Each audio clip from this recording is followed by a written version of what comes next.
Welcome back to day number 23. We're on page 120 in the Treasure for Life edition of the Orchos Tzaddikim. Haravi, what's the fourth identifier of someone who is humble? If Hashem grants him great wealth and successful children, then Hashem bestows upon him wisdom in abundance, understanding and honor. Yosef anava v'shiflus l'fnei habore baruch hu. Then a person should be ever more humble and lowly before the Creator. Why? V'yichabed b'nei adam v'yetiv lohem yoser mibatchila. Then a person needs to honor others and do even more acts of kindness for others. Kemo Avram, like Abraham. When the Almighty said to him, Avram, do I hold back anything? Do I conceal anything from Avram? Hishbil atzmo v'amar. What did Abraham say? Anochi afa v'efer. Who am I? I am nothing but dust and ashes. Rov ha'chochma v'rov ha'mamon ba'olam hazeh yeh machmas echad mishloshet dvarim. The majority of wisdom and the majority of money is a result of the following three things. Ha'echad l'tova me'es habore. Either it's coming as a good from the Holy One, or l'nisayon, or as a trial, as a test, or the third, Linakama, Shlishi Linakama, where God is taking revenge and God is giving you money. Simon Hatova, Ima Ashir Hazeh Lo Yase Hazek Lishum Adam Bimamono. So how do you know if the money is coming from a good or from a not good? By the way, just the fact that someone makes money doesn't mean it's good. I can tell you, look around the world, look around people you know who have money and the dysfunction that they have in their families, in their marriages, with their children, with everything. Everything they touch turns into a mess. They still have money, but everything's a mess. It's a big problem. Is that a blessing? No. Oh, chacham hazeh. So, or if a wise person, lo yischakam lehara l'shum adam b'chachmas, he doesn't harm anyone with his wisdom. They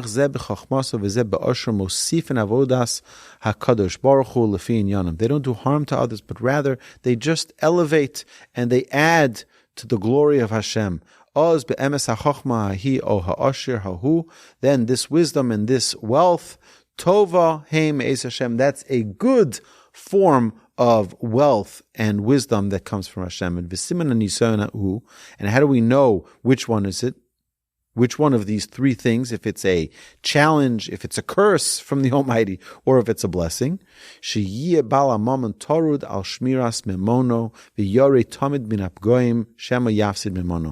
someone is always worried and concerned, he's going to lose his money, did he make money in the stock market, did he lose money in the stock market, are people going to cheat me, some people, they have no pleasure from their money because they're always worried about it.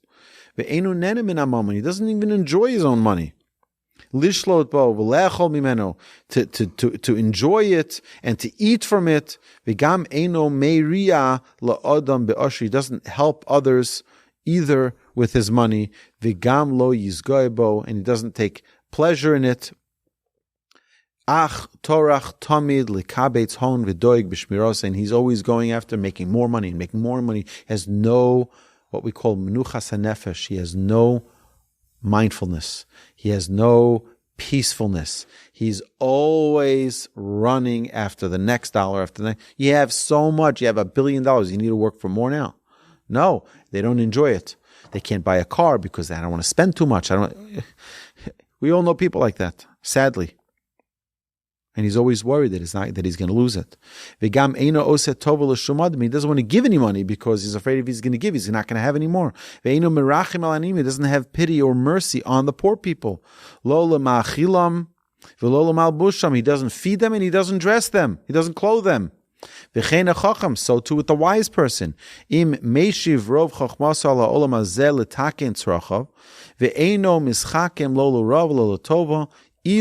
Elu vade l'nisayon him. He doesn't use his wisdom to help. He doesn't use his wisdom for goodness.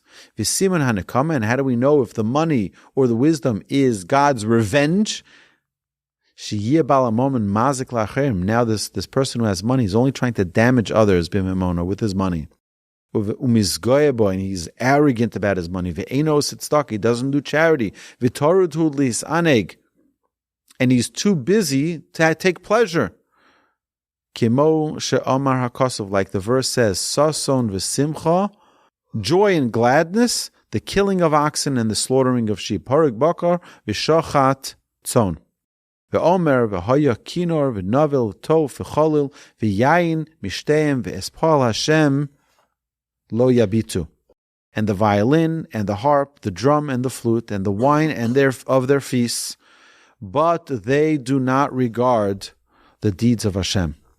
V'lo yashlim imenu chok HaKadosh Baruch Hu. And he does not fulfill thereby Hashem's charge about that which is written, wealth guarded by its owner to be to his detriment. Osher shamur l'v'olav l'ra'aso. You don't even enjoy it. V'chein im hechacham yarim lasos roos v'lo yaseh tov. If a person uses his wisdom like Mr. Nobel used, he has unbelievable wisdom, and he used it to create something that creates bombs, the atom bomb, right? Mr. Nobel, and he regretted it. He said, I used my wisdom for something which is good. I want to use my wisdom for peace, and that's where he created the Nobel Peace Prize. Instead of creating war, he created something which is good. But that's an example. Had he not done that, that would be an example of someone who's using wisdom for a terrible thing. Then his wisdom is only to his detriment. Therefore, someone who has proper wisdom, proper understanding, someone who's clever, will do something good with his money, something good with his wisdom, according to his wealth and according to his intellect. And he'll add humility, and he won't feel proud or arrogant. And a person should always be careful that the wealth that he has is not the payment instead of getting his portion of the world to come. Because that would really be awful. If a person, instead of getting the world to come, is getting his payment here in this world. Where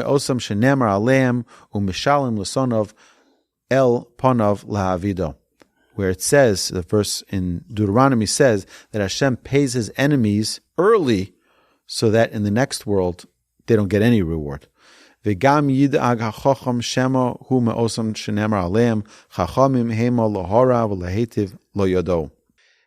also the same verse, same idea, that a wise person doesn't end up getting his reward in the world to come.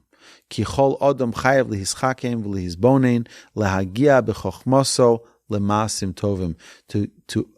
get something good out of your wisdom, do good deeds, till he has no ability. For every man must employ wisdom and thought to attain good deeds to the ultimate extent of his wisdom. So we're concluding now day number 23, and God willing, tomorrow we will continue day 24.